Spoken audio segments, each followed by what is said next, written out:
여러분, 제가 11월 초에 갈라디아서를 여러분들과 나누었을 때 제가 그때 책 한 권 소개한 적이 있습니다. 오늘도 책 한 권 소개하고 싶은데요. 책 제목은 갈라디아서 산책이라는 책입니다. 지난번에 소개한 책의 저자와 같은 분이신 숭실대학교 기독교학과 교수로 재직 중이신 권영경 교수님께서 쓰신 책입니다. 여러분, 이 책은요, 산책이라는 이름에 걸맞게 갈라디아서가 의미하는 내용을 전반적으로 우리가 이렇게 쭉 둘러볼 수 있도록 잘 소개하고 있는 책이에요. 지금으로부터 2000년 전에 바울은 왜 지금의 터키 북부 지방에 살고 있었던 갈라디아 지방의 초대교인들에게 편지를 왜 썼고, 왜 그가 그렇게 그리도 안타까운 심정으로 그 교인들에게 호소했었는지를 잘 설명해 주는 책입니다. 여러분들 기회 되시면 저 책 구매하셔서 꼭 읽어보시기를 바랍니다. 대신 쉽다고는 말씀 안 드렸어요. 쉽지 않은 책입니다. 그런데 읽어보시면 참 주옥 같은 이야기들이 많이 들어있어요. 여러분, 왜 그러냐면 신약 성경에 포함된 갈라디아서의 분량은 6장밖에 되지 않습니다. 몇 장 되지 않아요. 그런데 그 6장에 담긴 무게는 실로 엄청납니다. 바울 신학의 전체를 다 그 안에 녹여놓은 책이라고 볼 수 있어요. 여러분, 우리가 지금 외우고 있는 로마서의 말씀이 16장인데 그 로마서 전체가 그 6장 안에 들어가 있다고 보시면 됩니다. 그만큼 갈라디아서가 되게 무겁고 쉬운 책이 아니라는 것입니다. 그렇다면 본격적으로 우리 갈라디아서에 대한 이야기를 한번 해볼까요? 여러분, 우리가 믿고 있는 이 침례교가 가진 특징 중에 하나가 뭐냐면 바로 하나님 말씀에 대한 중요한 우리의 신앙적 선언이에요. 그래서 다른 교단 또한 각기 저마다 교리가 있고 또 신앙 선언이 있지만 침례교는 그 신앙 선언에서 우리 침례교 신앙과 메시지라고 있거든요. 구글에서 검색하고 싶으면 쫙 나옵니다. 신앙과 메시지라고 있는데 그 신앙과 메시지의 선언에서 제일 첫 번째 항목으로 다루고 있는 것이 바로 성경입니다. 성경. 쉬운 말로 말씀을 우리에게 가장 최고의 권위로 인정하고, 그리고 말씀을 불변의 진리로 고백하고 하나님의 음성으로, 하나님의 말씀으로 우리가 받아들이고 있다는 것이죠. 그런데 여러분, 문제는 여기에 있어요. 오늘 우리가 대하는 갈라디아서를 예를 들면 다른 책도 그렇지만 이 갈라디아서는 바울이 2000년 이후에 나를, 2000년 이후에 우리를 염두에 두고 쓴 편지라고 하기보다 자신이 선교하고 섬기던 그 당시 터키 북부 지방에 있었던 초대 교인들에게 보냈던 편지입니다. 그 당시에 실제로 벌어지고 이루어졌던 일들을 가득 담아내고 있는 편지가 갈라디아서인데요. 한마디로 지금 2022년을 살아가는 우리와는 하등 관계도 없는 이야기들로 가득 채워져 있는 편지라는 거예요. 조금 더 설명하자면 갈라디아서에서 바울이 던지는 가장 핵심적인 경고가 뭐냐면 본문에 나타난 바와 같이 할례 받으면 모든 것이 끝장이다 라는 겁니다. 그러니까 갈라디아 교인들을 향한 이 핵심적 메시지는 정작 지금을 살아가는 우리와는 아무런 상관이 없다는 거예요. 그렇다면 이 편지가 우리에게 주시는 하나님의 말씀이다 라는 의미는 무슨 뜻일까요? 이와 같이 성경을 대하는 그리스도의 상황은, 우리의 상황은 참 독특하다는 거예요. 사람의 글을 하나님의 말씀으로 읽으려 하고, 그리고 나 아닌 누군가에게, 다른 사람에게 보낸 편지를 나를 위한 글로 읽으려 한다는 거예요. 김 집사님이 이 집사님에게 쓴 편지를 나에게 쓴 것처럼 우리는 읽어낸다는 거죠. 참 독특한 것 아니겠습니까? 여러분, 물론 그렇다고 이 갈라디아서 속의 문장들을 떼어다가 무작정 우리 삶에 갖다 붙일 수는 없어요. 한 구절 한 구절 뽑아내서 요거는 내 마음에 들고 내 상황에 어울리고, 저거는 지금 나랑은 좀 안 어울리니까 안 받아들이고, 어울리는 것만 나의 마음 가운데 갖다 놓고 아멘, 무작정 아멘 할 수 없다는 것입니다. 성경은 여러분 그런 목적을 위해 쓰여지지 않았어요. 이렇게 독특한 방법으로 우리와는 하등 상관없는 관계없어 보이는 글을 나를 위한, 우리를 위한 하나님의 말씀으로 대하는 데는 여러분 중요한 게 있는데, 하나님께서 우리와 소통하는 방식이 간접적이기 때문에 그렇습니다.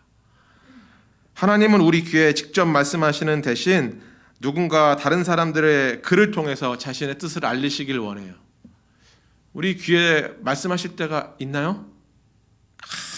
간혹, 아주 간혹, 평생 있을까 말까 할 정도로 한 번 말씀하시죠. 그것도 없다가 주님 나라 가는 분들도 많습니다. 근데 하나님 우리에게 이것을 통해서는 늘 말씀하고 계시다는 거예요. 하나님이 우리와 소통하시려는 방법은 뭘로?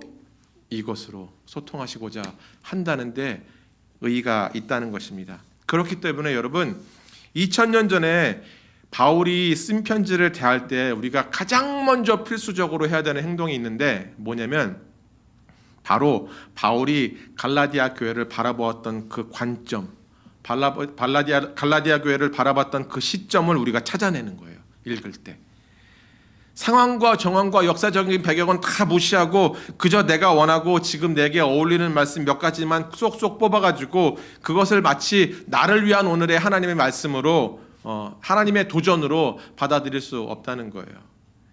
바울이 써내려갔던 그 역사적인 상황들을 일일이 따져보고 그리고 그 상황 속에 녹아져 있는 하나님의 말씀과 오늘 나를 향한 하나님의 도전이 어떤 것이 있는지를 갈라디아서 전체를 읽어내려가면서 우리가 발견하고 찾아내야 된다는 거죠.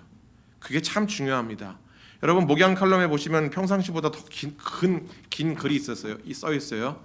제가 글을 잘 써서가 아니라 권영경 교수님의 책의 일부분을 발췌한 겁니다. 뭐라고 말씀하시냐면 여러분 우리가 성경 읽을 때 익숙함과 친숙함을 가지고 성경을 대하기 시작해요. 잘 알지. 이 내용 뒤에 어떤 내용이 나온지 알지. 오늘 본문은 다윗이 썼지.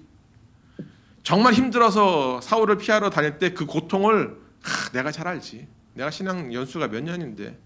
그러면서 익숙함과 친숙함을 가지고 아무런 거리낌과 질문과 궁금증 없이 우리가 성경을 읽어 내려갈 때가 많이 있습니다. 그런데 앞서 소개한 그 권영경 교수님이 본인의 저서에서 말씀하시기를 그런 친숙함과 익숙함이 때로는 하나님 말씀을 제대로 더 깊이 읽어 내려가는 것을 방해한다라고 말해요. 익숙하고 잘 아는 말씀일수록 더 많은 질문을 던져야 되고 더 많은 궁금증을 가지고 우리가 접근해야 된다는 거예요. 다 안다는 조건을 가지고 읽어 내려가면 새로운 게 아무것도 없잖아요. 그러다 보니까 읽다가 덮어요. 다 알거든.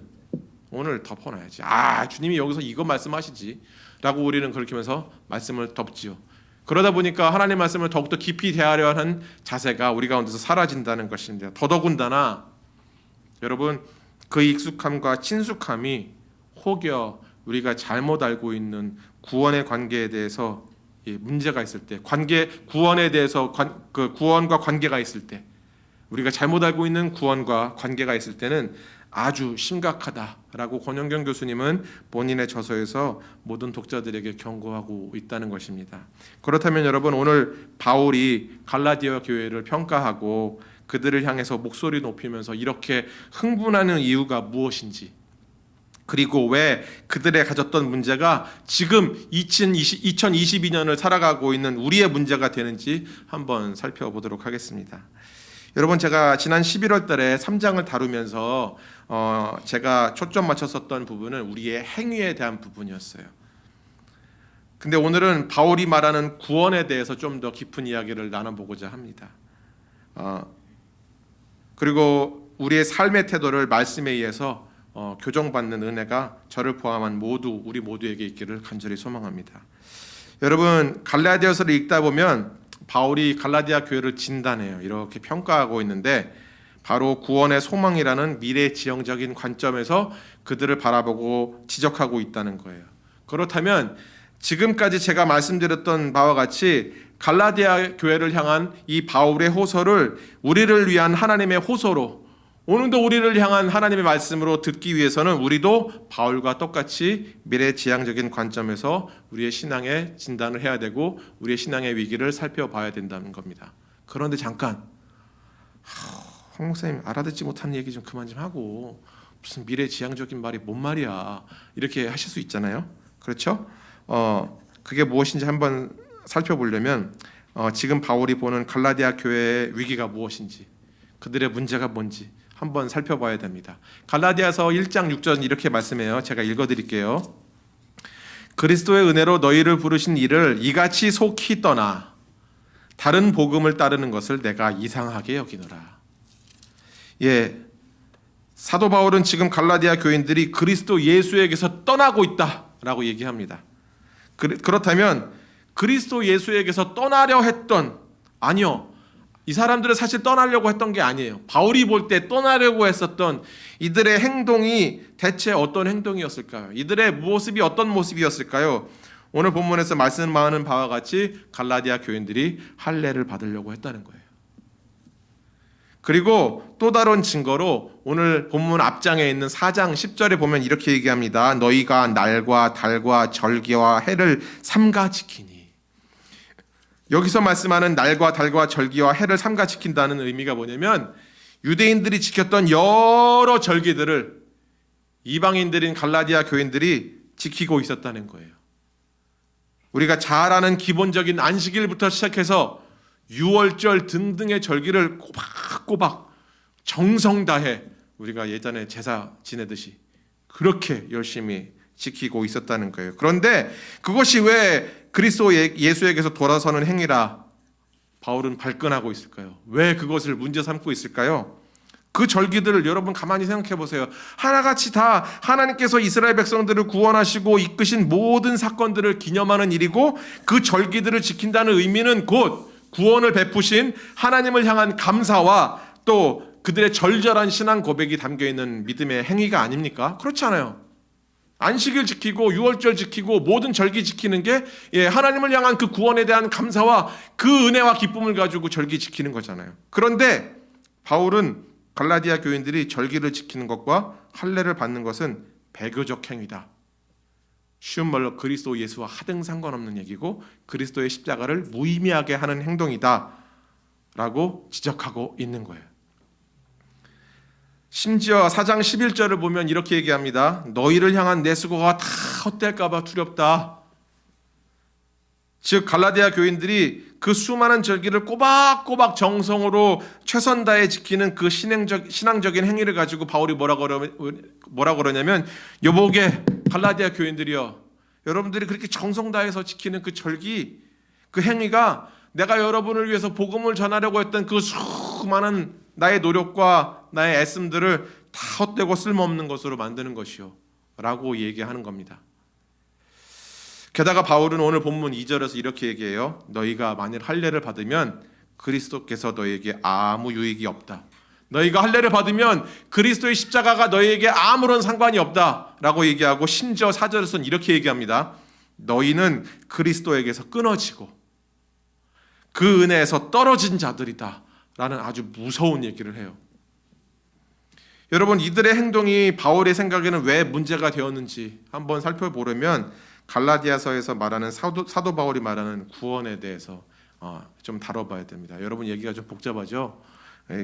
잘 들어보시면 쉽게 이해하실 수 있으니까 조금만 참아주세요. 그래봐야 10분 남짓입니다.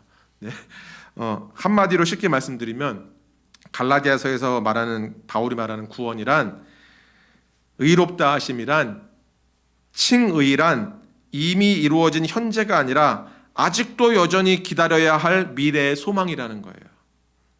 다시 말씀드려서 바울의 주장은 갈라디아 신자들이 예수 그리스도를 구주로 믿음으로 이미 의롭게 되었다는 것이 아니라 믿음으로 장차 의롭게 될 것이다 라고 얘기하는 거예요. 아니, 황 목사님 잠깐만요. 이상한 얘기하네 이 양반. 오늘 설교 약간 무슨 이단 느낌 나는데 이렇게 생각하실 수도 있겠지만 여러분 잘 들으셔야 돼요. 예수를 믿어 이미 의롭다 하심을 얻었다고 배우는 우리 모두에게는 지금 말씀드린 이 주장이 참 낯설게 느껴지실 겁니다. 교회에서 한 번씩은 다 들어봤죠. 칭의, 성화, 영화 이런 도식들은 우리에게 참 익숙한데 갈라디아서에서, 아니 제가 지금 전하는 바울의 생각은 우리 모두에게 불편하게 느껴진다는 거예요. 아니 예수 그리스도를 믿으면 의로움을 얻은 거지 뭘 앞으로 얻게 될 거야.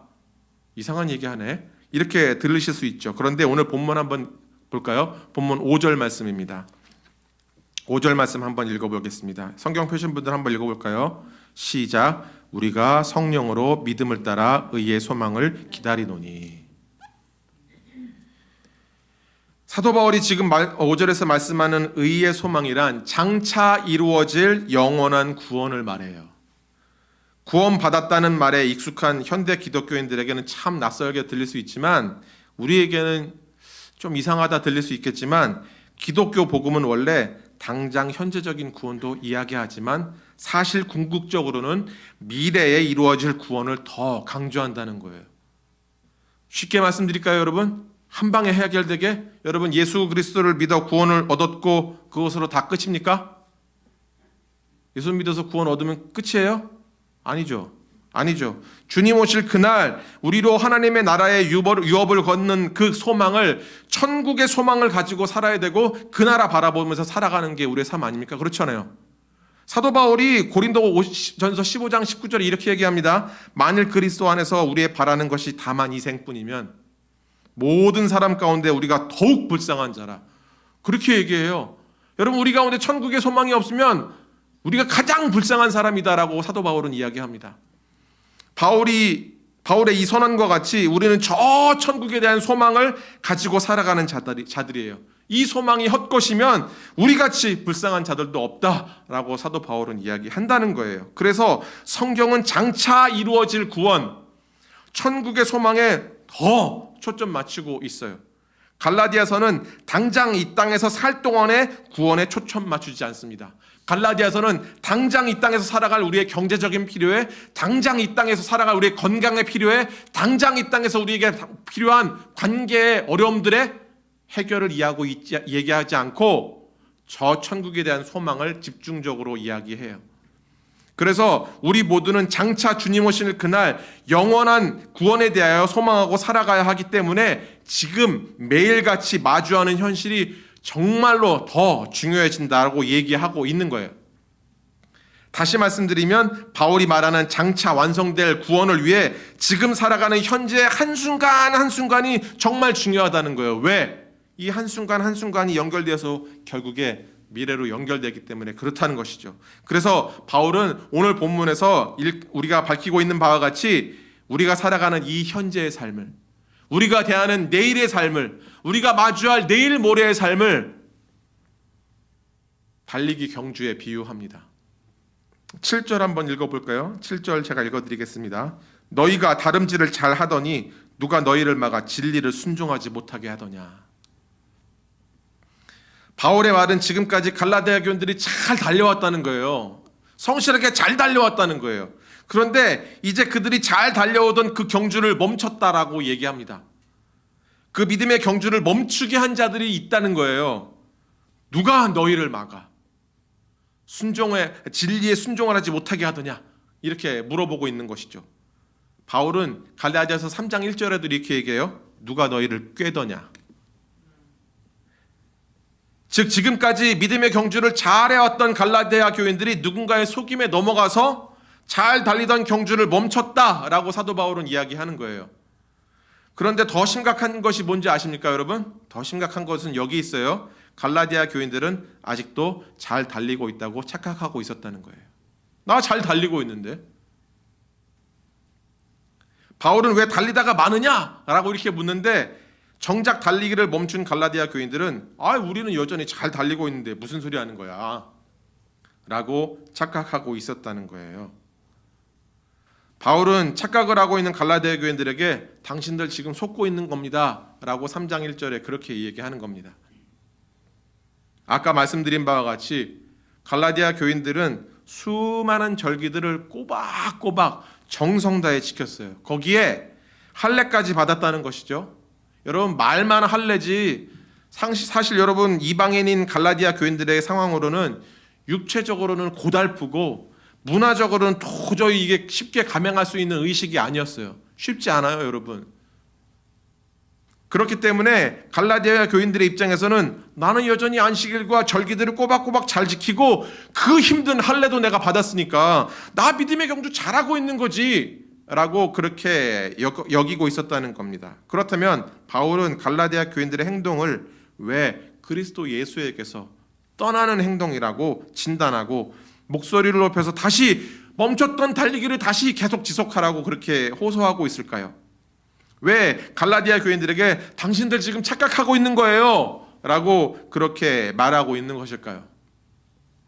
오늘 본문 5절과 6절이 우리에게 그것을 잘 설명해 주고 있습니다. 5절과 6절 한번 읽어보겠습니다. 우리가 성령으로 믿음을 따라 의의 소망을 기다리노니 그리스도 예수 안에서는 할례나 무할례나 효력이 없으되 사랑으로서 역사하는 믿음뿐이니라. 새 번역으로 제가 한번 읽어드릴게요. 다른 번역으로 우리는 성령을 힘입어서 믿음으로 의롭다 하심을 받을 소망을 간절히 기다리고 있습니다. 그리스도 예수 안에서는 할례를 받거나 안 받는 것이 문제가 되는 것이 아닙니다. 중요한 것은 믿음이 사랑을 통하여 일하는 것입니다. 사도 바울이 말하는 구원, 장차 우리가 하나님의 나라를 유업으로 얻기 위해서는 읽어드린 바와 같이 성령을 힘입어서 오늘 하루하루 우리의 행보가, 우리의 믿음이 삶으로 증명되는 것을 삶으로 살아내야 된다라고 오늘 본문에서 얘기하는 거예요. 갈라디아 교인들이 이렇게 혼란 속에 빠지게 된 것은 그 당시에 그 교회를 방문해서 혼란케 했었던 선동자들이 있었다는 거예요. 이들이 바울이 전하는 복음을 반쪽짜리라고 갈라디아 교인들에게 헷갈리게 했습니다. 여러분, 바울이 전하는 그 복음 반쪽짜리죠. 여러분, 예수 믿었으면 몸으로 드러내야 될 거 아니에요. 삶으로 살아내야지. 절기도 지키고 할례도 받고 그래야지 구원을 얻는 것이죠. 이렇게 전하는 것이죠. 그들이 듣기에는 솔깃해 보였거든요. 맞는 얘기하는 것 같았거든요. 주변에 있던 유대인 그리스도인들 하나같이 태어나자마자 다 할례를 받고 그들 절기 꼬박꼬박 지키고 하니까 나도 당연히 받아야 되는 줄 알고 그 선동자들의 말에 홀랑 넘어가 선동자들처럼 할례를 받고 안식일과 절기를 지키는 삶을 살기 시작했다는 거예요. 그런데 문제는 여기 있습니다. 갈라디아 교인들을 혼동케 했었던 선동자들, 그들의 주장은 솔깃하게 들렸으나 사실 그들이 어떤 사람들인지를 사도 바울이 6장 12절과 13절에 밝히고 있어요. 이 사람들이 어떤 사람들인지 사도 바울이 고발합니다. 읽어드릴게요. 육체의 모양을 내려 하는 자들이 억지로 너희에게 할례를 받게 함은 그들이 그리스도의 십자가로 말미암아 박해를 면하려 함뿐이라. 할례를 받은 그들이라도 스스로 율법은 지키지 아니하고 너희에게 할례를 받게 하려는 것은 그들이 너희의 육체로 자랑하게 하려 함이라. 쉽게 말씀드리면 이 선동자들은 겉으로 드러나 보이는 할례를 받는 것, 안식일과 절기를 지키는 것들만 취사 선택해가지고 지키고 하나님께서 말씀하신 다른 명령들은 지키려 하지 않았던 자들이라는 거예요. 몇 가지만 지키고 하나님께서 주신 그 말씀의 대로 살려는 노력들은 없이 그렇게 살려고 했었던 자들이라는 거죠. 쉽게 말해 율법은 열심히 지키기는커녕 자기들도 율법 안 지키면서 갈라디아 교인들에게 할례 받으라고 말하고 안식일과 절기를 지키라고 말하는 위선자들이었다라고 얘기하는 거예요. 결국 갈라디아 교인들도 그들의 말에 넘어가 할례 받고 절기 지키는 것으로 끝, 믿음의 경주를 멈췄다는 것입니다. 결국 이런 선동자들의 말에 속아서 오늘 본문에 말씀하는 성령을 힘입어서 주님 오시는 그날까지 믿음의 경주를 지속해야 되는 성도의 본분은 버리고 겉으로 보여주는 할례, 안식일과 절기를 지키는 것으로 대체한 것이 그들의 심각한 문제였다라고 바울은 지적하고 있는 겁니다. 즉 갈라디아 교인들이 신앙은 성령을 따라 진정한 삶의 실천으로 연결되지 않은 그들의 신앙은 결국 속빈 강정에 불과했다라고 얘기하는 겁니다. 그래서 사도 바울은 오늘 본문에서 말씀하시기를 주님 오시는 그날, 그 영원한 구원의 날을 위해서 우리는 믿음의 경주를 지속해야 되는데 그 믿음의 경주란 단순히 할례를 받고 안식일을 지키는 알맹이 없는 신앙이 아니라 오늘도 성령을 따라 우리를 구원의 날까지 인도하시는 하나님의 말씀을 지키며 하루하루를 성실하게 달려내야 한다고 우리 가운데 말씀하는 거예요. 여러분, 지금 이 시대를 살고 있는 우리가 할례를 받지 않는다고 해서 혹은 그렇게 목매면서 그 당시에 목매면서 심지어 돌팔매까지 서슴지 않아가면서 지키려 했던 그 안식일 우리가 지키지 않는다고 해서 우리가 예수에게서 돌아선다라고 우리는 말하지 않습니다. 바울이 정말 중요하게 여기는 것은 갈라디아 교인들이 그리스도 예수로 말미암아 새롭게 태어난 자로 정말 성도의 본분된 삶을 살지 않고 그저 껍데기뿐인 몇 가지 규정들에 목매며 구원을 얻으려 했다는 것이에요. 그것이 문제라고 지적하고 있는 거예요. 바울은 갈라디아 교인들의 그런 행위를 그리스도에게서 멀어지는, 그리스도와는 상관없는, 더 나아가 그리스도의 십자가를 무의미한 것으로 만들어버리는 그런 삶을 사는, 즉 은혜를 모르는 배은망덕한 삶을 살고 있다라고 갈라디아서에서 오늘 이야기해주고 있는 것입니다. 그렇다면 여러분, 앞서서 말씀드린 바와 같이 바울이 2000년 전에 북터키 지방에 살고 있었던 초대의 교인들에게 쓴 이 편지가 어떻게 2022년을 살아가는 나와 우리의 이야기가 될 수 있는가 했었던 그 의문이 조금씩은 벗겨졌다고 저는 믿습니다. 우리는 할례를 받지 않아도, 안식일을 지키지 않아도, 절기나 음식 규정들을 지키지 않아도 여전히 상관없는, 정말로 그야말로 온갖 논란에서 자유한 신앙을 우리가 가지고 살아가고 있지 않습니까? 여러분, 이 규정들을 지키냐 마느냐를 가지고 사도 베드로를 포함한 예루살렘의 지도자들은, 예루살렘 교회 지도자들은 사도행전 15장 보시면요, 설전을 벌여요. 정말 할례를 받게 해야 되느냐 말아야 되느냐. 저 이방인들이 지금 그리스도로 말미암아, 그리스도 예수로 말미암아, 믿음으로 말미암아 주 앞으로 돌아오고 있고 그들에게 성령이 주어졌다. 야, 이거 할례 받게 해야 되냐 말아야 되냐. 그거 가지고 설전을 벌여요. 심각한 회의를 벌입니다. 결국에 그들은 필요 없는 것으로 결정을 내렸죠. 다시 말해, 예나 지금이나 2000년 전이나 2022년 지금이나 그리스도 예수로 말미암아 새 생명을 얻은 자라고 한다면 그에 마땅한 삶을 살아야 할 것을 요구받고 있는 거예요.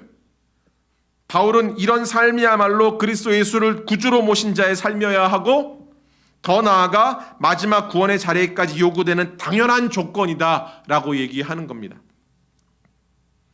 그리스도를 믿으면 구원을 얻는다라는 말만 기억하고 그것만 받아들이는 우리의 위선적이고 이기적인 취사 선택이 결국 우리로 마땅히 말씀에 순종해서 살아가야 하는 믿음의 경주를 방해하고 있는 거고, 그리스도를 믿고 살아가겠다고 선택한 우리의 삶은 변화되고 성령의 인도함을 받는 거룩한 삶이 되어야 함을 성경은 우리에게 지속적으로 얘기하고 있는 거예요. 내가 예수 믿어서 구원 얻었지. 과거의 일이지. 내가 언제 예수 그리스도를 믿었더라. 구원 얻었지. 그리고 우리는 믿음의 경주를 멈춥니다. 그런 이유로 믿음의 경주를 멈추기도 하고, 삶의 고난으로 믿음의 경주를 멈추기도 하고, 여러 가지 시험거리로 우리의 믿음의 경주를 멈추게 하는 일들이 많이 있지만, 갈라디아서에서 바울은 오늘 우리에게 그렇게 이야기하고 경고해요. 예수 그리스도를 구주로 모셨으면 주님 오시는 그날까지 믿음의 경주를 지속해야 한다라고 얘기하고 있는 것입니다. 여러분, 이 세상에서 가장 쉬운 것 중에 하나가 뭔지 아십니까? 제 생각하기에 순종 없이 신앙생활하는 거예요. 순종 없이 신앙생활하는 거. 오늘 본문 7절에 이렇게 말씀합니다. 너희가 다름질을 잘 하더니 누가 너희를 막아 진리를 순종하지 못하게 하더냐. 사도 바울은 결국 믿음의 달리기를 진리에 순종하는 것이다 라고 얘기해요. 주님 오시는 그날까지 성령의 인도하심을 따라 성도의 본분된 삶을 지키고 살아가는 것을 순종이라 라고 얘기하고 있어요. 예수를 구주로 믿었으니까, 구원 얻었으니까 달려도 되고 귀찮으면 안 달려도 되는 수준이 아니라 주님 오시는 그날까지 반드시 신발끈 단단히 메고 달려야 하는 것이 우리의 본분이다 라고 사도 바울은 갈라디아서에서 이렇게 이야기하고 있습니다. 예수 믿었으니까 구원은 따놓은 당상이지 라고 여기면서 믿음의 경주를 멈추는 것, 우리의 경주를 게을리하는 것은 10절에 나타난 바와 같이 심판을 받게 된다 라고 말씀하고 있어요. 여러분, 믿음은 순종이라는 도구를 통해 실체화되고, 여러분, 믿음은 순종이라는 형태를 통해 증명되는 것입니다.